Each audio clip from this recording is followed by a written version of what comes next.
How would you feel if you made a knife and it was a murder weapon? I've had so many people ask me that, and like that is nothing that ever comes up in my cognition when I'm making a knife. I think about that stuff all the time. I'm just a weirdo, though. Yeah.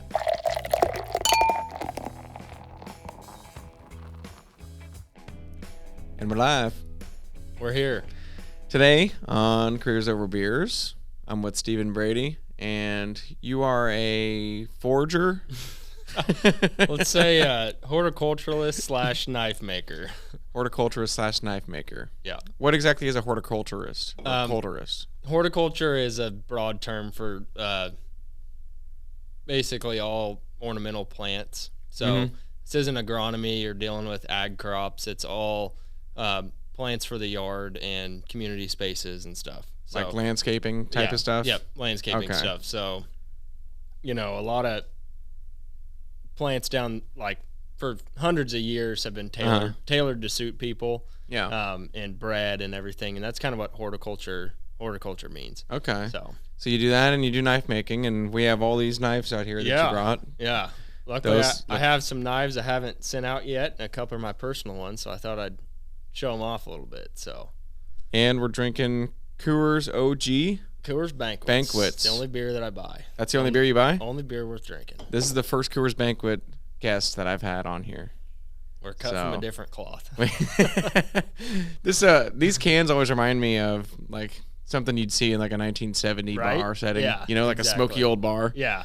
Have one of those pull tops on here. Yeah. I think it's some old farmer just sitting on his tractor with these banquets. Well, cheers, Stephen. Yep. Thanks for having me on. Mm-hmm. Oh, yeah. That is a fine Pilsner. It's a good beer. That is a good beer. Full-bodied. Not that light bullshit. No, we like them thick. You like them thick here. Yeah. Alrighty. Well, I guess, how did you end up where you are? Well, that's a long story, but I'll try to condense it a little bit. So, my full-time job right now is working with my family at Brady Nursery, and it's a job that I've always loved. I grew up around the nursery, and my dad would, take me in there and just let me roam, and pretty big property. And I just grew up around the business, and also grew up loving the outdoors and loving nature. And it was like a perfect synthesis for me. My two sisters both had the same opportunities for me, but they didn't enjoy it like I did. So they had different paths. And so just to clarify, the nursery is it that a building, or is that a big piece of land where all the plants are? Or? So it's two pieces of land. We have our like 160 acre growing field where we grow our trees at, and then we have a garden center that's on like 30. Oh, excuse me. Banquets. Those banquets will get you. We've got a garden center that's on like 35 acres. Okay. And about half of that property is open to the public and has stock that's for sale. So. From a young age, I would always, spend all my free time out there and loved it. And then when I was 13, I was finally old enough to work there and would work after school and work on weekends. And my whole life I was learning from my old man. And when I was 13 and working there, I knew, not to be prideful, but I knew more than a lot of the people that worked there that were, either older retired people that worked there part-time, or younger people that were 25, 30 that get a job there. And I had so much more background in it that it was easy for me, and I enjoyed it. Because you liked what you were doing. A lot of those people working there probably just did that for a paycheck every weekend. Exactly. So that makes a big difference. And so it was really a cool opportunity for me to have kind of my love of the nursery and my passion for the outdoors. And then I love people too. So I've always worked in the garden center and been kind of a salesman there. And been able to talk about what I love and help people get a cool outdoor space. 'Cause that's like the whole goal of horticulture and landscaping, is to help improve people's, areas that they spend their time in. Right. And, that's easier said than done, because you can imagine you want this here, these trees, this and that, and then it comes down to the technicalities of, does this work there, is your soil right, what are all these different conditions. And like our goal there, and especially my goal, is to get people to a realization of like what's doable and what's not. And to just improve their area that they're in. And so, are you different than a landscaper, or are you in that same group? Yeah. So let me just define what the nursery does. We have our garden center, which is just open to the public, and you can walk in. You can buy plant material, soil materials for your garden, fertilizer, insecticides, herbicides, all that kind of stuff. You can just walk into a garden center and get. Yeah. And then we have our design department, where we have usually 2 to 3 landscape designers on staff, where they can come out and do all your plans and really make a goal for you. And they do CAD programs and all that. And we can either install all of that, or you can kind of use that design as a roadmap to do it yourself. And then we have a huge operation where we grow our trees at. So I would not call myself a landscaper per se, because I don't go out on the jobs and do a lot of the installation. But I'm definitely in the process of landscaping. What's your main role at the nursery right now? Oh.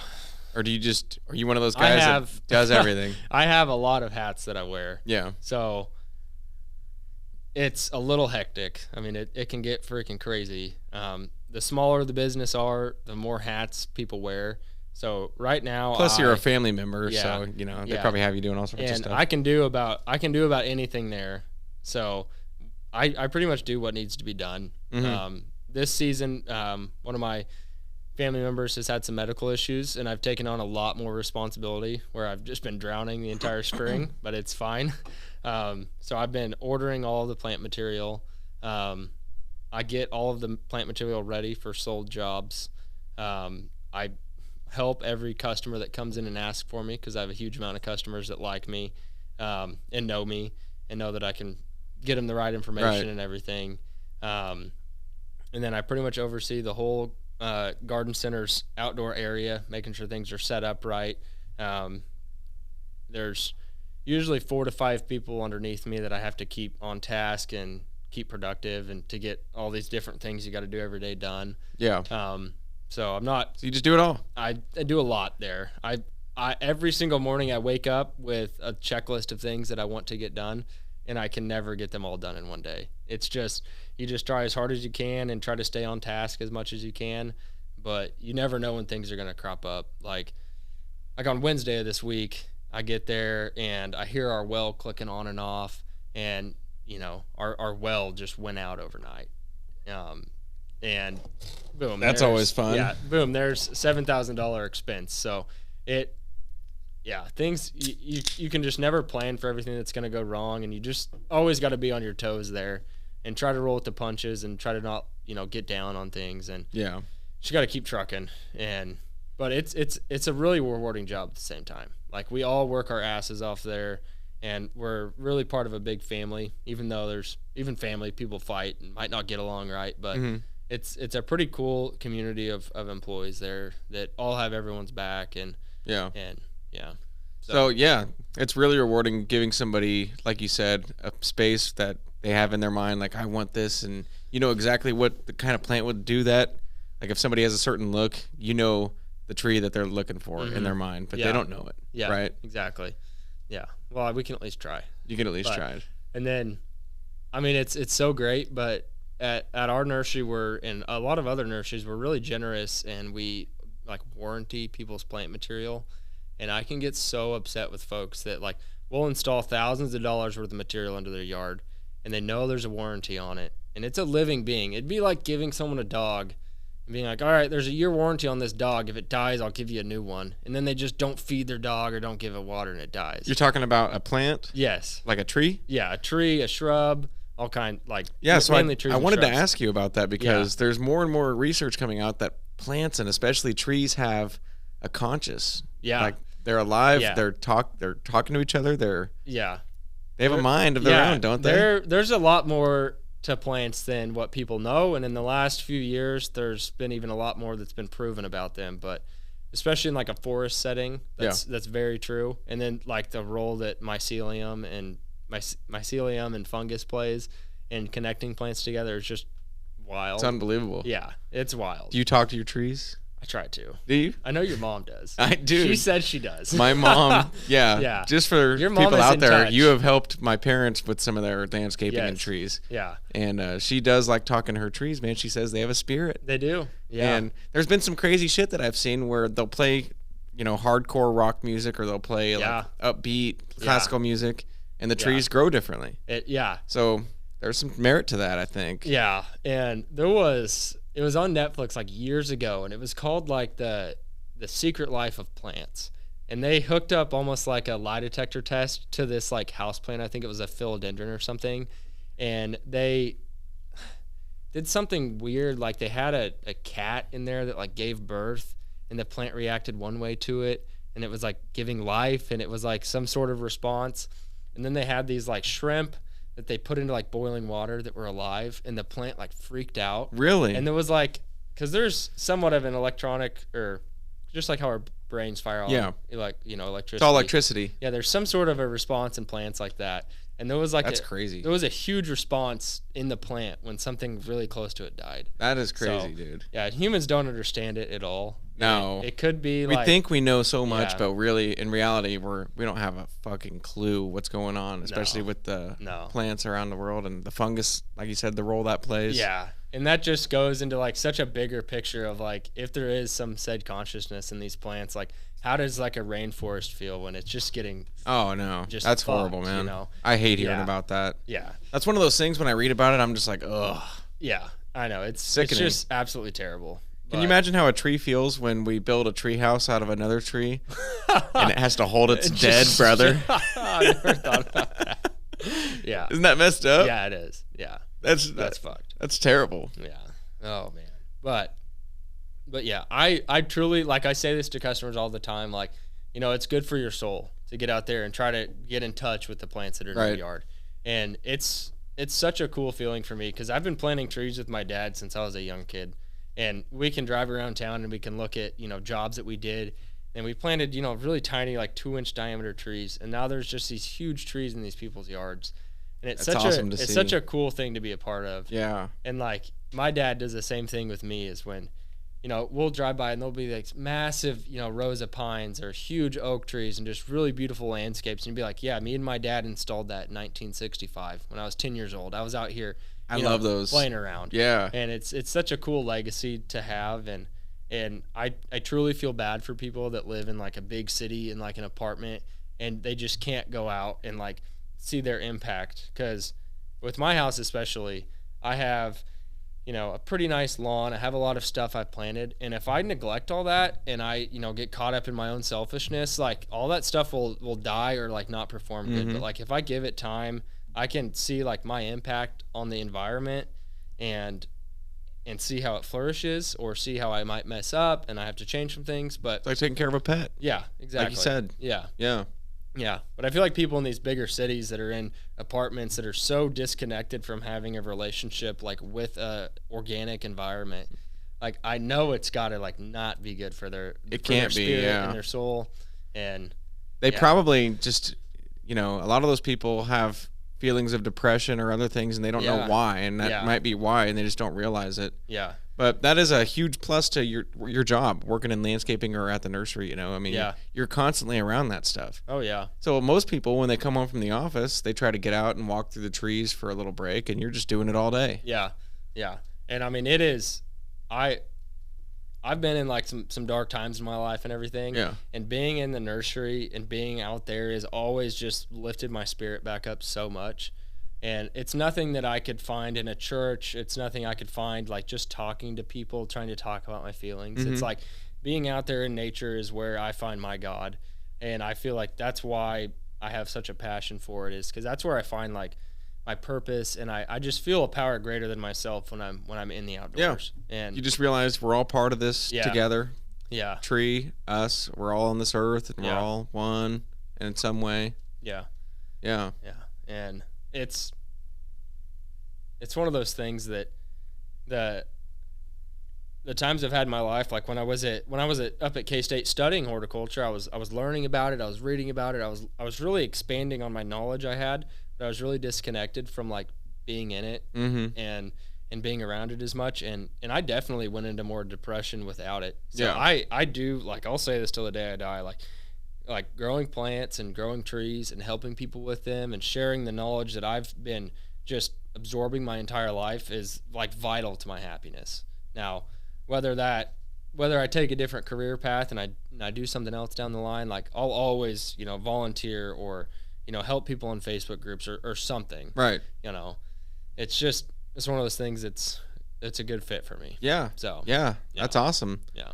Most people can't find their niche like that, where they're just in something that they're 100% all in on, and that's a great feeling. It is. And it's one of those things that, happiness or your niche or whatever you want to call it is a moving target. So it's always going to be evolving. It's never going to be like, okay, I love growing trees. I found it. I'm set for the rest of my life. Like, no, it's that feeling of contentment or peace or happiness is always going to be a moving target. And that's something with me, because I get like obsessed with things and I don't half-ass things. I go in it all like full blast. And I've had to really swallow that pill that this might not always be there for me. Yeah. This might not always tickle me like it used to. Right. And I'm cool with that. Things are changing, and it helps you grow as a person. Right on. And that's, and that's really how I got into the knife making thing. Yeah. Let's talk about that. We have all these all this stuff here. So, these things are awesome. So how did that all start? Yeah. So just going back a little bit, working with plants, working with your hands, seeing a difference and stuff, it all kind of ties into like, I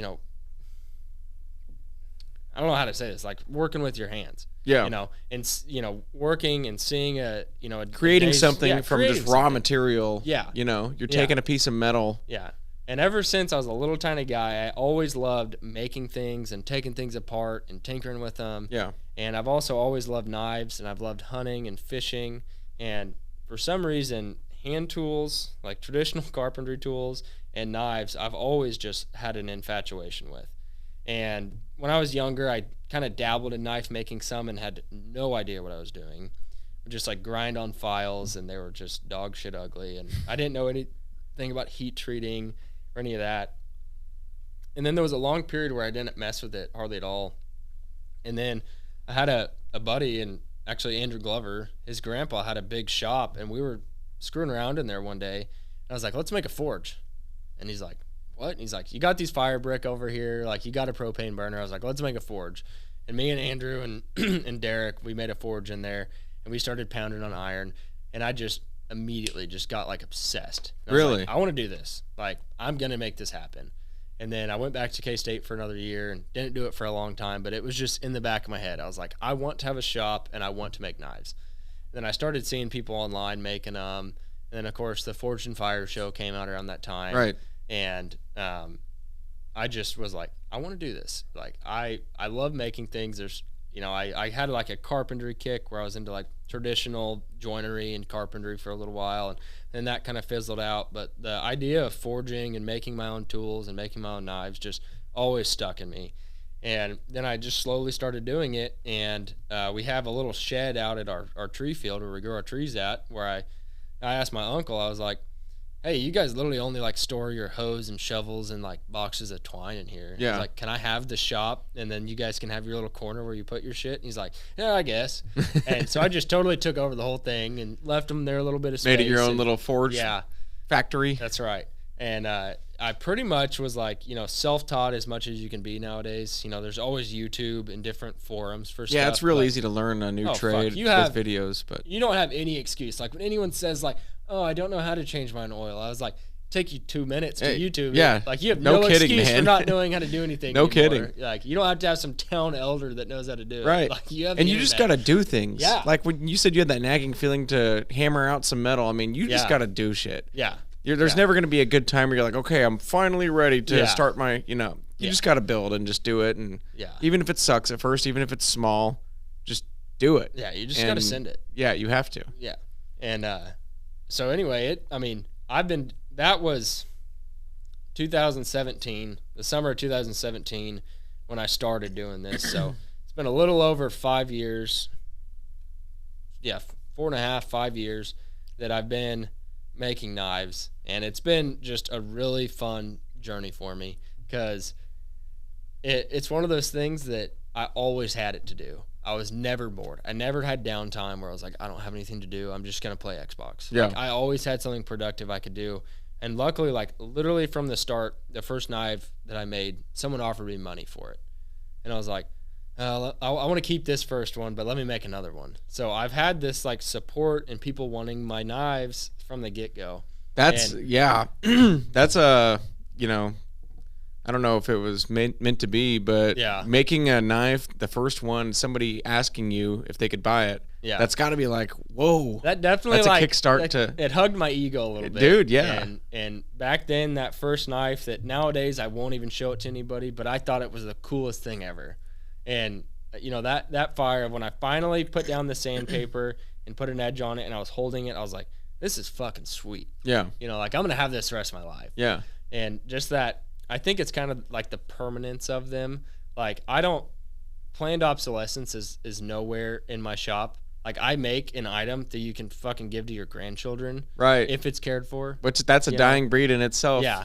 That doesn't really exist amongst. You can't make money on that. You can't. No. No. No. If you give everybody the last knife they'll ever buy, then you're going to run out eventually. Yeah, then you're screwed. Yeah. Yeah.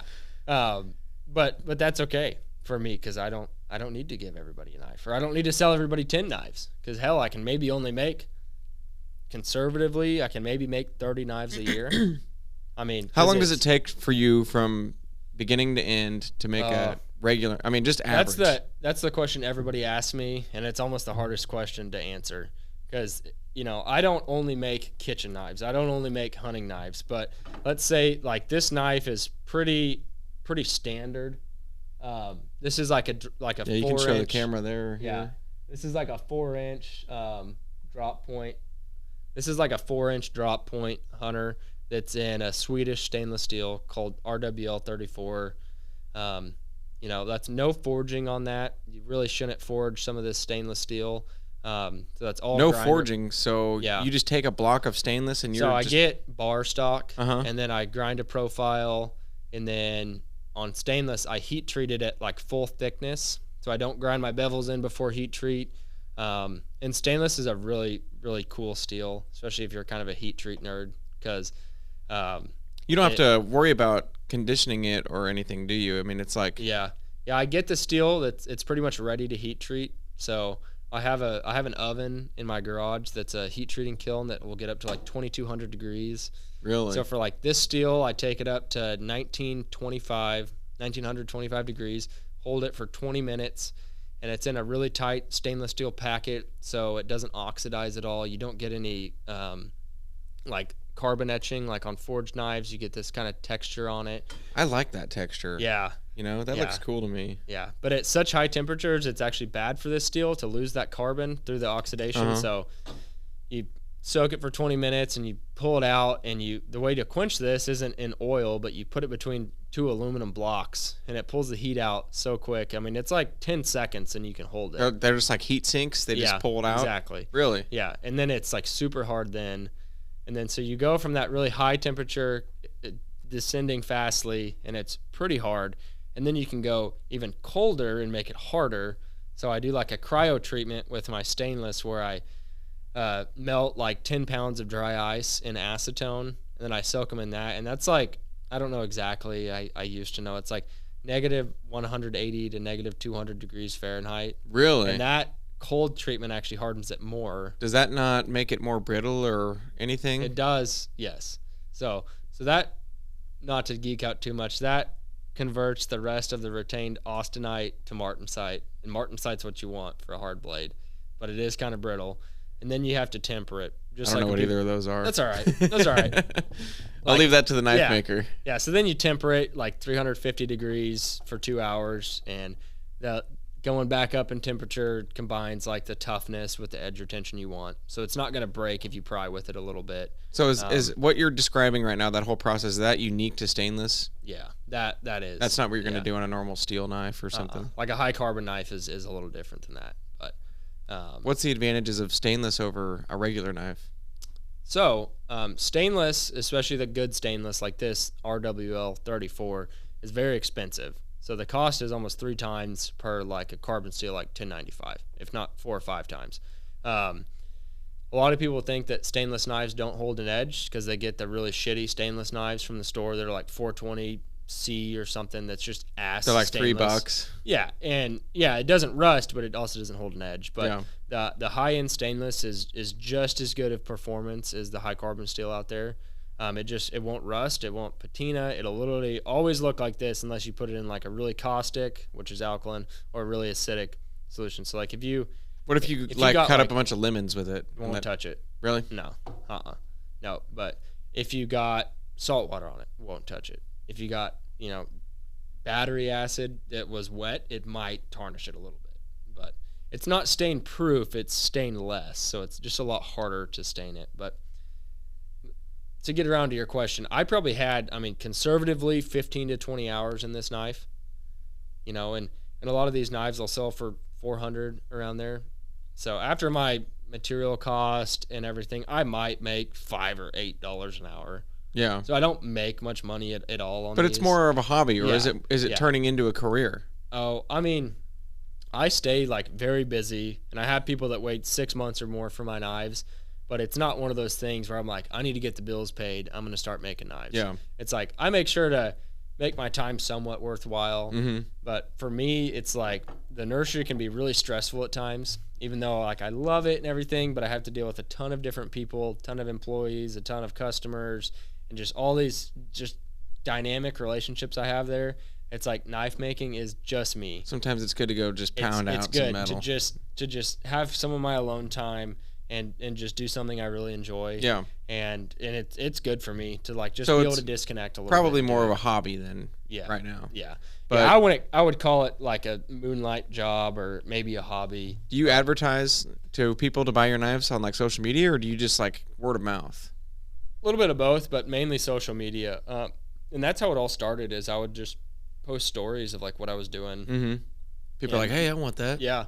Yeah, and I know. I bought a couple from you. Yeah, you have. You've got two pretty cool ones. I do. You've got my second. No, this was my first ever Damascus kitchen knife. Actually, is it really? Yes.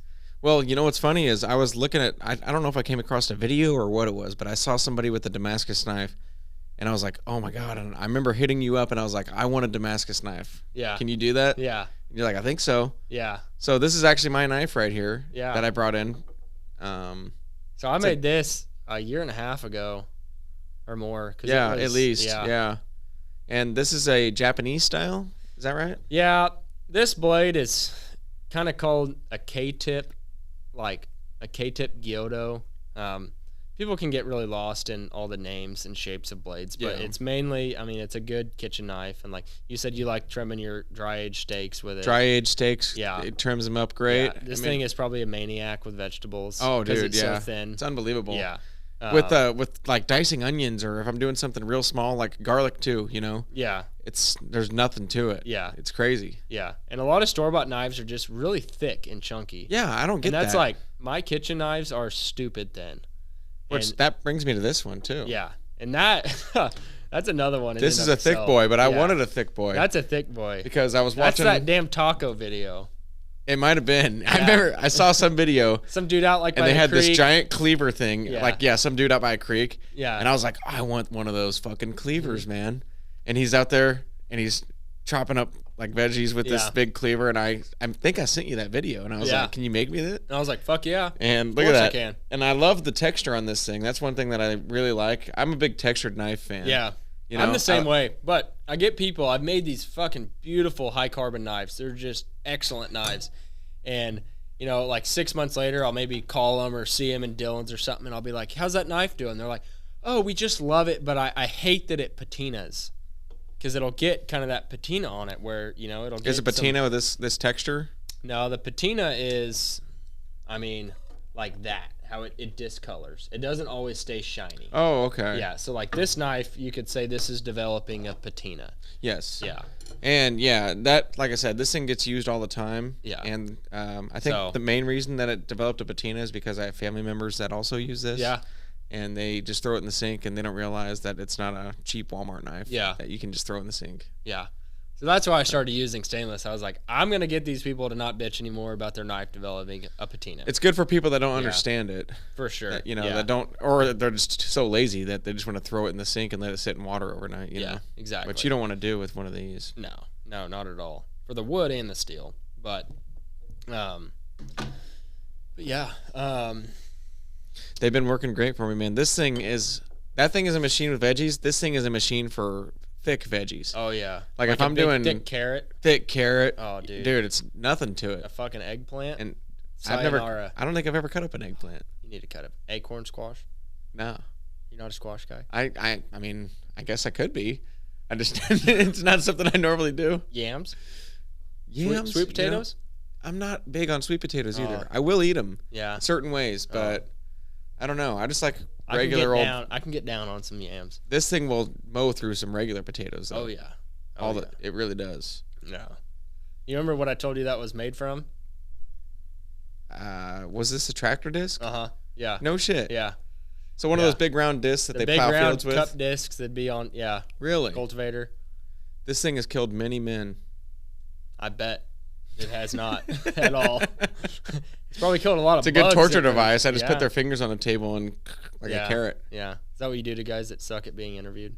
Yeah. If you really just blow being on this podcast, all right, get over here, put your hand down. All right. You don't look good with fingernails anyway. How would you feel if you made a knife and it was a murder weapon? I've had so many people ask me that, and like that is nothing that ever comes up in my cognition when I'm making a knife. I think about that stuff all the time. I'm just a weirdo though. Yeah. I guess I don't have those ulterior motives in me. But like there was one time my aunt was like, well, because I asked her if I could sell my knives in the store at the nursery, and she's like, well, what if someone uses them in a crime or like really hurts themselves? And I'm just like, is fucking Ruger liable for someone that shoots someone with a gun? No. Some would argue so. Some would. Yeah. But you can use a fork to kill somebody. This is America. This is America.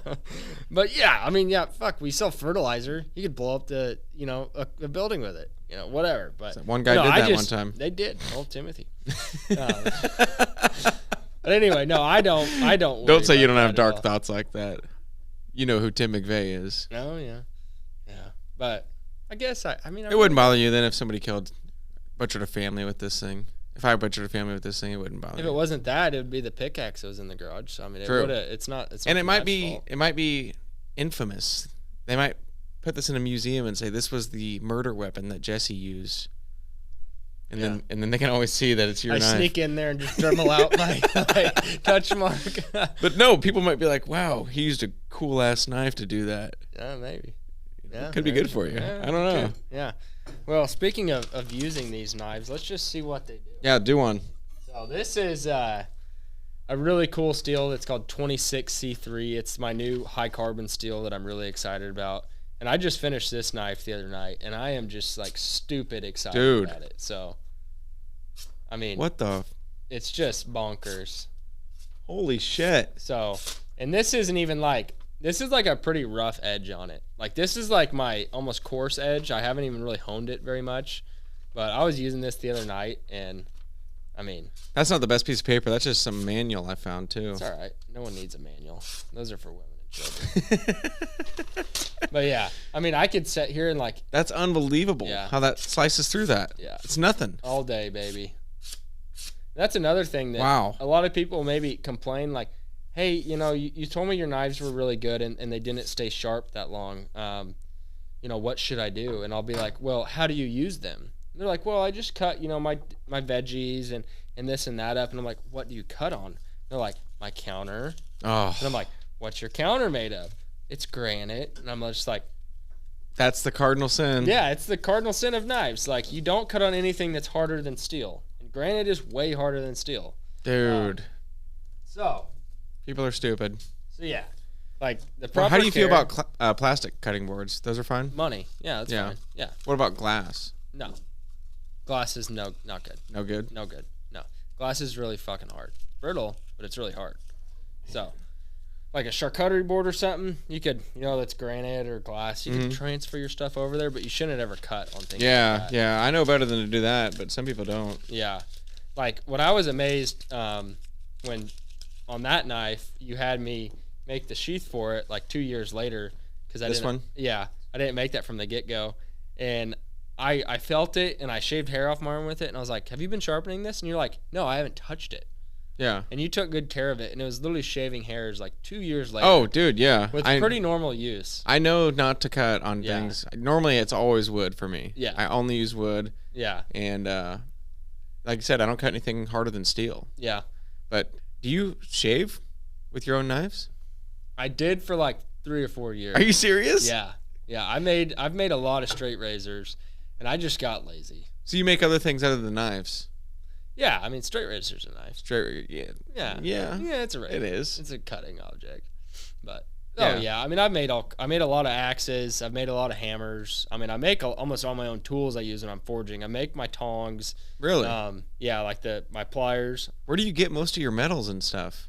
Well, when I started, I would recycle a bunch of stuff. So out there at the farm, we had leaf springs and old tractor discs and just random metal, rebar, different stuff like that I would, tinker around with. And I figured out how to heat treat like the discs really good, and they were a good performing steel for me. But anymore, I buy a known alloy of steel. So I know exactly what it is. I know what the composition of it is, and then I can get my exact temperatures down, and I can get like the highest performance out of that steel that I can. So there's no guessing on my heat treat, because a lot of guys have their forge and they'll just get their steel red hot and just stick it in fucking motor oil and be like, professionally heat treated. It's bullshit, because they could have a 400 or 500 degree temperature range. And what is heat treating? Can you explain that? Like, what is that doing? So what can I think of this? I think it is water. So water can be like a gas, it can be a liquid, or it can be like a solid. Right. So with steel, it can kind of have different states that the molecular structure of it can be in. So like when I buy my steel, it's called annealed. So it's in the soft state. So it's easy to machine, it's easy to drill holes in, it's easier to grind, but that steel won't hold an edge. So it needs to go through a transition, which is called heat treating. So it doesn't hold an edge just because of the softness? It's soft, yeah. The literal like crystal structure of like the carbides in it are just not there. Okay. Not doing the right thing. And it's ductile, like you can bend it. It doesn't have spring in it. Okay. It'll take a set. And those carbides are like in solution, and they just aren't like pokey and stabby and doing what they should be. Yeah. So with like heat treating, you take that annealed steel, and you can either do different grain refinement cycles to it, and then ultimately you'll bring it up to a certain temperature called a critical temperature. Now with simple high carbon steels, that's like 1475 degrees. Bring it up to that in your forge, or hopefully an oven that you can control your temperatures in, and you soak it for X amount of time. So 1475, soak it for 10 minutes, you bring it out, and then you rapidly cool it in a medium. So a lot of people use oil, and there's different oils that are different cooling rates. So I have 2 different kinds of oil that I will quench my steel in, depending if it needs a fast quench or a slow quench. And then that going from that high temperature to that low temperature in a short amount of time, like all the structure of it, the steel is really active and everything is in solution when it's really hot, and then you cool it and it just like freezes up and it gets very hard. Oh, so it basically just stops it at a certain point that you want it to be at. Pretty much, yeah. Why is oil better than other things? Well, why not like water? Water is way too quick. So it condenses too quick, and like the outside of your knife, the outside of the steel is contracting too much, and the inside might still be hot, and then it cracks easier. So there are some steels you have to use a really fast quench like water in. Yeah. And like with those steels, your amount of knives that are cracking or will have cracks from the edge are way higher. So I stay away from some of that. But yeah, that. What are the 2 oils you were talking about? One's called Parks 50, and the other one's called AAA. So one of them's like a 7-second oil, and the other one's an 11-second oil. But there's a lot of technicalities I could go into with them, but but yeah. So after it's hardened, I mean, like if this knife was just quenched and I put a handle on it, like it'd get really freaking sharp. But I could also probably break the edge off with my fingernail. Have you done that before? Where you you've never tried that? Well, not like that. Yeah. But I mean, I've done it. So it's that brittle, huh? It's very brittle. Or like I could take the knife, and if this was a hard table, like if this was a granite table, I could drop it from right here if it was untempered, and it would break. Really? Yeah, it'd be on like not as close to glass, but more glass-like because it's so damn hard. So then that's when you say when you hear like don't lose your temper, after it's hardened, you temper it, and that's another increase in temperature at a much lower than what you harden it at. So that's like 350 to maybe 500 degrees temper for these steels, and that gives it more toughness, and it decreases the hardness a little bit. So kind of like that old saying is, don't lose your temper. It's like, don't lose your fortitude, and don't lose your integrity. It's true with knives. Don't lose your integrity. And that's a big thing that, if guys have a knife that's in bad condition and they take it to their bench grinder and they try to sharpen it, that gets way too hot and they'll lose their temper. Oh, so they're doing it the wrong way. Yeah, there's too much heat in there, and you can screw up a heat treat by sharpening something wrong. You should make some YouTube videos on how to sharpen your knife properly, because I should. I just leave it to you. If I need them sharpened, I'll bring them to you. I don't even mess with it. That's what I tell every single knife that I've ever sold to someone. I say, I will sharpen this thing for free till the day I die. Yeah. Because I love to do it. And it's that's what I'm doing, because I don't trust myself. I've seen the tools, and I know that if you do it the wrong way, it can mess some stuff up, and I'm just like, I'm not even going to mess with it. Yeah. But if you only use wood, these should keep an edge for a long time. Yeah. And you might lose your, hair popping sharpness, but it's not going to be unusable for, a long time. Yeah. So talk about these for a minute. Damascus. Yeah. So I don't know if they can see that on there or not. They might be able to see. Probably. Maybe you put it under the light. Yeah. But I'd stand to reason that a lot of folks have heard of Damascus, and what Damascus is at its core is two different alloys of steel. One alloy always has to have more nickel than the other. So like a real common Damascus, and that's what that is 1084 high carbon, that's the black, and then 15N20, which is the high nickel steel, and that's the silver steel. So you're just taking two different metals. Yeah. So that's all Damascus is. Yeah. From the start, you'll have, varying layers. So you'll start with, let's just say, 10 layers of steel, stack them up, whatever size you want, bring them up to welding heat, which for that steel is above 2,000 degrees. And then they're not in a fluid state, but they're damn near close to it. So real bendy. Yes, very ductile. Yeah. So when they're in that super hot state, they can forge weld to themselves. So when you hit it, the layers of the steel kind of sink into each other, and they actually fuse and weld, kind of like brazing or soldering, but it's with steel. Right. And it's fused. So you can have that 10 layers. You can forge it down and have a knife, and you'll have 10 layers. It'll be pretty boring, and that's Damascus. Or some people will say that no, that's pattern welded steel, but whatever. Yeah. I mean, I remember when I first saw a Damascus knife a long time ago, I figured it was just the type of metal they were using, that it was like a rare type, but in reality, this is just metals that are merged together. Yeah. I mean, it's an extremely cost and labor extensive process, even with all the right tools. Like I forged that on, my buddy's power hammer and his hydraulic press, and it still took us like 2 days to make that billet. Really? We weren't hitting it with a hammer and an anvil. Like we were using equipment. And it's just a very labor-intensive and wasteful process. So when somebody requests for a Damascus knife, you're like, oh, man. Yeah. That's going to be a while. Yeah. And I really won't make a Damascus knife for anywhere under $1,000 anymore. Yeah. I mean. They are so cool looking, too, Yeah. But a lot of people have this thought in their head that, like, Damascus is better. That there's something, like, fucking magical that happens to it once you fuse two different kinds. It'll cut my veggies so good. Yeah. And there's really nothing better about Damascus than like this mono steel knife. I mean, I'd argue that this knife is higher performing than the Damascus one. Well, but it's not Damascus as cool is more for the looks, right? Yeah. So kind of in its origins, it happened out of the refinement of steel process, and then somewhere along the line, some Turkish or Indian guy started making fancy patterns with it.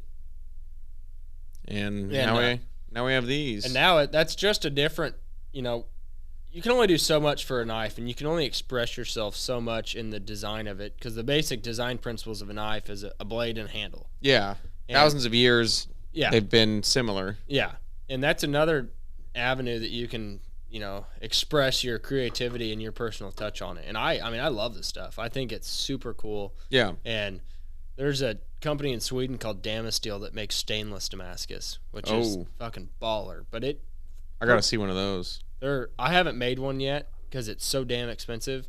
And for like a 2-inch wide bar, it's like $25 to $30 an inch. So you have a couple $100 in material in just the knife. That's how much I charge for me. Yeah? 20, that's good. like so you make like $50 $10 a night. Oh yeah. Yeah. It's enough to pay the bills. You don't have many bills then. No. I don't. I love Damascus, but I'm a big fan of, like, when you told me this was made from a tractor disc, I thought that was so cool. Yeah. I like knives that are made out of random shit. Yeah. I took this old ass thing and I made this knife out of that. I think that's cool. I do. And that's like where my roots started at, but I still will make some stuff for myself out of reclaimed material, but there's a few issues because you never know exactly what alloy it is, so you never know exactly how to heat treat it, because almost every knife here is a different kind of steel. Yeah, because if you're taking a random object, you have no idea, right? It'd be like telling your mom to put a blindfold on and you hand her a cake and saying, will you bake this and just get it perfect? And she can't even look at it or know what it's made from, and she's just going to guess and say, all right, 20 minutes at 500 and it'll be perfect, So you never know what alloy the steel is. And then a lot of used things have like stress cracks in them, like leaf springs and discs. Like they get through an immense amount of stress throughout their lifespan. And then you spend 10 hours on it and you start hand sanding it and you notice, all right, there's 10 cracks in this blade. So I've kind of gotten away from that a little bit. But I still do think it's fucking cool. Yeah, like, I think that knife is awesome. That it was it's probably not the best thing to do if you're selling knives and you want a consistent product. But like, for friends like me, I like that shit. Yeah. Yeah. I'll make you some throwing stars out of a leaf spring. Throwing stars would be cool. Have you done throwing stars before? No. Can't be that much harder than a knife, right? No, it'd be money. Yeah. Just gotta find someone with a plasma table. A plasma table? What's that? Where it just cuts like a plasma? Yeah. So like something that I want to do is that for the last year and a half, I've had like an extreme wait list for my knives where a lot of people are super patient and they'll wait 6 months, but some people like find something else or, decide they don't want it anymore, and that's fine. But I really want to speed the process up of my knife making. And the biggest thing that I am looking at actively doing now is getting like certain models of my knife water jet cut. So, I can, there's a couple places in town here, and there's a couple places on the internet that will, you can send them a CAD drawing of your designs and you can buy the steel and ship it to them, and they'll water jet out your knives perfectly. So, oh, really? So they do your holes. To like a couple hundredths of an inch, your whole profile is done. And that would save me so much time. And I want to make my knives more affordable, and I want to speed up my process. But to answer your question, a plasma table is, like a cutting, like a cutting torch for cutting steel, right? Like oxyacetylene. Plasma table is really similar, but it uses plasma, so pretty similar. And you can just program it, and it will like cut like out, a CDC kind of for wood. Yeah, exactly. Okay. You can like cut out patterns with it. Cool. But one thing I wanted to touch on while you're here is you were actually on Forged in Fire. Yeah. Right? I was. Yeah. Tell me how that happened first of all and what that was like. So, disclaimer, I think the show is quite a bit of a joke. It's just unrealistic. It's just totally unrealistic expectations, and they didn't like really portray the truth of our episode. Did you know that before you got on? Yeah. I did. It's I've talked to guys that were on it. It's like a reality show almost. They are just like so focused on someone fucking up and catching that and having those cliffhangers and having their commercial break, keeping people on the edge of their seat, that kind of shit. But the only reason I went on that show is because it was one night I was watching it, and I'm kind of prone to like watch it and like call people out for being a dumbass on there. Even if the show might have just made him look like a dumbass, I'd be sitting there with Sarah and I'd be like, oh, he shouldn't do that, like he doesn't know what he's doing. And there was one night where she was like, well, if you're so good, why don't you just go on there and do it? And I was like, fine, I fucking will. And I got on Google right then, and it took me a while, but I finally found an email address that was like casting@Forged in Fire. And I emailed him. I was like, hey, I want to be on your show. And I sent him a bunch of pictures. And just let it rest. And like 2 or 3 days went by, and I checked my email a couple times. And I was like, forget it. Like, they're never going to email me back. Then like a month went by, and they're like, hey, we think we want to have you on the show. And I was like, all right, cool. What did you all say? Did you just say you were like a small knife maker? I was like, hey, I've been making knives for a couple of years. You know, I do all, you know, and at that point I was forging every knife I made. And I was like, hey, I think I'd be a good fit for your show. Like, let me know if you're interested. And I just sent him a couple of pictures. It was maybe a paragraph. It was maybe 6 or 7 sentences that I sent him. And then the lady, I had a Skype call with a lady where I had to show her some stuff that I made and whatnot. And then I guess before that, there was like a written interview where I just had to fill out like a questionnaire of like things I've done, things I haven't done, whatever. And then she's like, okay, we'll get it to the producers and they'll see if they want you on here. And then again, it was like 3 or 4 months went by, and I was like, forget it, I don't care. Then one day out of the blue, just got a call. They're like, hey, can you come to Connecticut next week? And I'm like, no, I got to fucking work. I can take off work that soon. Yeah. And then they tried to schedule it like 2 other times with me, and I was busy. Like, they'd give me like 3 days heads up and be like, hey, we got a plane ticket. Can you come up here next Tuesday? I'm like, no, I got shit planned. Really? Yeah. And like very little heads up. And then finally, so you would just straight up tell them no. Yeah. I was like, no, I'm sorry, I can't. Because, you know, I have responsibilities, and I have, you know, at the nursery, I have stuff to do. Mm-hmm. Can't just drop it. Put my responsibilities on someone else. Like, that's not fair. But then finally they contacted me in like August of 2019, and they're like, hey, and they gave me like 5 days heads up then. They're like, hey, you know, we have this opportunity for you to come on an episode. And I was like, all right, yeah, I think I can make that work. And then I had this guy on Instagram I followed for a while. His name is Ben Snur. And I messaged him, and Ben's a hammer maker. He makes like barrier hammers and blacksmith hammers and a bunch of different blacksmith tools.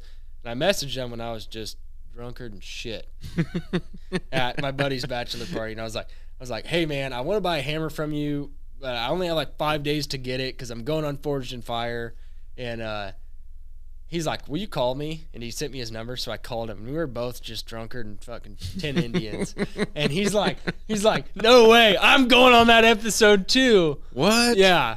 And then so it was like the craziest coincidence. Holy shit. Yeah. And we had never talked to each other before. Nothing was coordinated. That was just like, no, total coincidence. Whoa. And I was like, no, you're fucking with me. He's like, no, you're fucking with me. And I was like, no, I'm not. Oh my gosh. But yeah, me and him, he made me a hammer like the next day and got it shipped out that day. And me and him have been really good buddies since then. Really? So like, it was just a wild coincidence. But he's like, hell yeah, I'm gonna have 2 of my hammers on national TV. That's insane, man. Yeah, it was just funny. So you guys were on there together. Who did better? I did. You did? Yeah. So I ended up. It's been out for a long time, so it's not like I'm going to spoil it or that anyone cares. What's the episode so everybody knows? It's season 7, episode 20, and it's called the French Pioneer Sword. And it's not on Netflix yet. I'm not sure if it's going to be, but there's a site called Daily Motion. So you can Google Daily Motion French Pioneer Sword, and there's a free link to my to my episode. But I ended up taking second, and I'm really, really proud of like how I did. Out of how many? 4. 4? Yeah. So, and both of me and Cade, the kid that won, or the young man that won, we both like performed the exact same, and nothing broke on our swords, but my sword was heavier than his, so it was harder to swing faster. And had you ever made a sword before this? No. Did you know they were going to be giving you probably? No, I mean, did you know that they were going to task you with making a sword? Probably. Most people make swords on there. Oh, there's okay. There's different like axes and like maces and like some Halligan bars and different things people have made, but like I would say like 90% of the final weapons are a sword. So I was like, oh, I can figure it out. Okay. And luckily, before I went, my buddy Blake helped me get his bigger forge out to my shop, and we made like a 4-foot tall quench tank just in case I had to quench like a really long blade. Really? And so I was like ready to be a finalist before I left. Do they provide all the equipment and everything for you, or no? Not when how you does come it back work? home. When you come back home, you can use whatever you already have. Oh, okay. Yeah. In the show, you can use their equipment during the show, but when you do your final weapon, it's all on your own shop. So you took second, and it was because yours was a little bit heavier. Yeah. But so that was it. The craftsmanship was on par? On par, yeah. I would say that, so Cade, I did all my forging. Like, they gave us the steel that we could use, and it was like a 13-inch long bar of 1/4-inch thick steel that I had to forge into a 24-inch long sword. So I did all of that forging by hand. And Cade, on the other hand, had a power hammer. So he got his forging done in like a couple hours, where I spent like the first 12 hours forging mine. So he had a little more time on his fit and finish and on the details of his, but they were pretty neck and neck. Like mine wasn't a turd by any means, but he had like a little better polish on his blade than mine. And the other thing that was crazy about that is that they're like, showed us this sword and it had this bronze rooster head as the pommel. And I'm like, how in the fuck am I going to do that? And they're like, you guys are going to learn how to cast bronze. So I had to learn how to cast, which is totally different than forging. That's like making a mold, having a crucible, having your furnace and casting. Yeah. And like that was never done anything like that besides like poured lead into some molds for like some weights. So that was a total curveball for me, but I did it, and I mean, I got it figured out. And, at least you know it now. Yeah. You've done it before now. I don't really want to do it again, though. Well, that's awesome, man. Yeah. I mean, you got to be proud of that. Taking second. I mean, I'm proud of how I did on it. Yeah. Very cool. Yeah. Yeah. Well, do you have any other goals out there when it comes to knife making? Like, what do you want this to be? Do you want people to hit you up all the time? Do you want to be pumping these out full time? No. I don't. No. I just want to keep it how it is? I want to keep it how it is because, a lot of the year I work 40 to 50. In the springtime, a lot of times I work 60 hours a week. So I don't want to give the nursery up for this at all. That's really like where my drive is, and like having like a money maker type of job is at the nursery, even though I don't make much money there right now. But talk to the owners. They're assholes. No, I'm just kidding. I would love to just keep this how it is. Okay. And, I like to say I'm like I'm an extroverted introvert. So like I like to be with people. I like to, talk to people and do everything, but I really love my alone time. Yeah. And this is like the perfect sanctuary for my alone time. Yeah. I'm not just scrolling on TikTok. I'm not just watching TV and just mindlessly. This is like my like intimate time with myself where I can, make stuff, and it's a special thing for me, and I don't want to ever have a lifestyle that doesn't allow for this. Yeah, that's beautiful, man. Yeah, that's beautiful. I'm glad you found it. Yeah, a lot of people don't. Yeah, a lot of people don't. Yeah, but awesome. Thanks for coming on. I appreciate it. Yeah, it's been a pleasure showing everybody your knives. If anybody listens to this far, thanks for listening to me just ramble. I hope you got something out of it. Oh, they got a lot out of it. I did at least. Yeah, good. Yeah, but yeah. Where can they find you?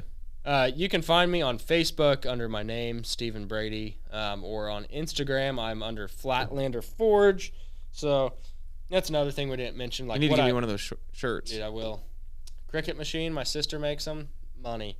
Yeah, talk about that real quick. Yeah, so the name of like what I call my shop was, it's kind of funny. First called them Nursery Knives for like a couple months. It's like, no, I don't like that at all. Yeah. And then I just one day randomly hit me. I was like, Flatlander Forge. Like Kansas is flat. Like it's kind of a just icon. popped in your head. Yeah, just kind of. I literally think I was in the shower, not to be stereotypical, but one of them shower thoughts. Yeah. And I was like, no, I love that. Like I'm gonna do it. So, it's got a ring to it. Yeah, Flatlander Forge. Yeah.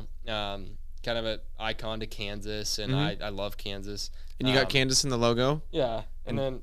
Yeah, 2 F's. Yeah, and my buddy Luke helped me make I kind of drew the logo on a napkin, and he cleaned it up a lot. The only thing that I hate about it is that there's a guy in Texas that has Flatland Forge. Really? I didn't Google it, so you should off him.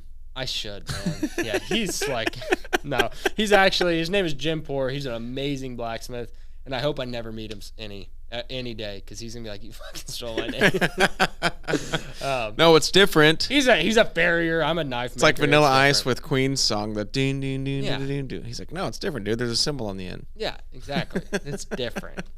But I'm actually special because I have the old school. Yeah, Flatlander Forge the old logo. School. 2 upside down, or an upside down and a kind of almost like a yin and yang. Yeah. 2 F's. That's another thing. That logo is like the most simple thing you can probably make with 2 F's in a logo. Yeah. And I had some asshole that is Functional Forge. He's got 2 F's on Ferrum Forge, and he's had his fucking cronies start DMing me like, I can't believe you stole his fucking logo. Are you serious? Yeah. And I'm like, his is way different than mine. Like the font was different. Yeah. And then I just took a screenshot of Fendi, that designer brand. It's literally the exact same as his, like, really? to the T. And I was like, you fucking stole Fendi's. Yeah. And I was like, get fucked. But anyway, I like it got under my skin that like people would think I stole his logo. So yeah. I made a cooler one. It's kind of got Kansas and that is very cool looking. Yeah, I like that. Yeah. And I've got like an acid etcher, so I can etch into the blade now. Oh, cool. And kind of, yeah, that one didn't come out like super clean, but I can even just do like the text and put like Flatlander Forge on there. So yeah, just a way to like I like that, man. That's awesome. Yeah. So people can find you on Instagram? Yeah, find me on Instagram, Facebook, under Flatlander Forge, and on Facebook. And if you want to find me in person, you can come to the nursery literally anytime they're open, and I'm probably going to be there. And if they want to request a special knife, you'll do that? Yeah, they'll have to wait. If they see a Facebook video like me and they're like, hey, I want that big-ass meat cleaver. Yeah, if you're cool with waiting like multiple months, if not 6 months, like hit me up. I'll put you on a list, but it ain't going to be like next week type of service. Right. So, yeah. So. Right on, brother. Thanks for coming on. Definitely. Thanks for talking about it. Me. Yes, sir. Yeah. Any last thoughts? All I've got to say to people is if there's something that you're interested in that like you're kind of infatuated with, whether it's like, you know, playing violin or making knives or getting into crochet or something, is just get on the internet, start looking at some videos, and I guarantee you anything that you're interested in, there's going to be a group out there that can at least help you get started in it. And you might figure out, I'm not into playing the violin, and that's cool, but at least you like explored that avenue. Yeah. And if you have that feeling, you just want to pound out some metal, do it. Pound out some metal, do it. Find your local blacksmith club. There's a blacksmith club in Hayesville. Literally every Monday night you can go down there, and there's a huge blacksmith shop that's open. You can go in there and learn from guys. Yeah. But there's never going to be a perfect time where you're like, this is the moment where it's right. I would argue that everybody in our generation, even though Gen Z or whatever, like everybody that's like 16 to 30 right now has feelings of like technology addiction. Yeah. You know, whether it's your phone or your computer or your Xbox or whatever. Mm-hmm. And that shit is not good for you. No. At all. Not saying I'm perfect. I'm pretty bad with my phone. Yeah. But I think there's something intrinsically rewarding about using your brain and working with your hands. And I wish everybody could experience something like this. I do too. I mean, yeah. Maybe at some point in your life you can give some lessons or teach some people. I would like to at some point. Yeah. Yeah. There's all sorts of avenues you could go with this skill. Definitely. Yeah. Yeah. But anyway, so just get out there and just do something. Just do it. Get off your couch. Yeah. Yeah. You might figure something out. You might end up spending a couple $1,000s that you didn't have. So. No, I'm just kidding. But it's for a good reason. That's right. Yeah. That's right. Thank you, Stephen Brady. Yes, I had a blast on here, man. All right. Thanks for the Coors Banquets. Thank you. I don't get to drink those very often. You will now. I might. Yeah, I might. They're higher calories, though. That's all right. That's it. I'm trying to put on weight. Doesn't work, though. All right. Cheers, bro. All right. Adios. Thanks.